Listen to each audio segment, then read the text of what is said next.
আচার করব। রসুনগুলো বেছে রেখে দিয়েছি, ধুয়ে টুয়ে সব কিছু ধোয়া এখানে। রসুন বাটা আর এটা সর্ষে বাটা রাখবো। এগুলো তো বললাম, আমটাও দেবো। সর্ষের তেল দিলাম, কড়াইয়ে দিলাম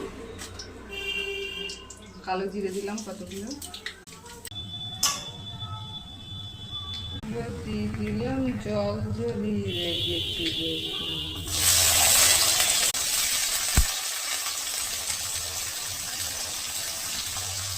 লঙ্কাগুলো দিয়ে দিলাম একটু মোটা মোটা করে কেটেছি।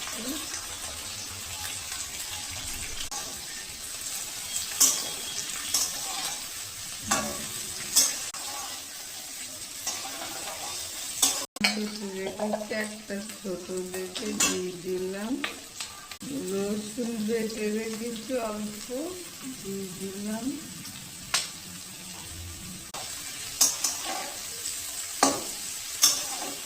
দিলাম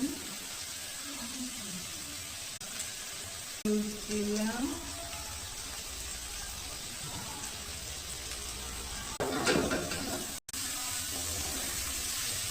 লাল লঙ্কার গুঁড়ো দিলাম,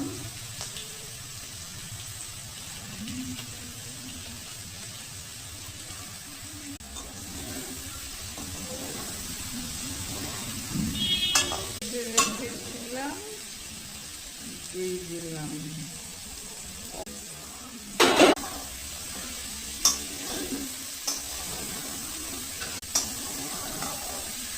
চিনি দিলাম,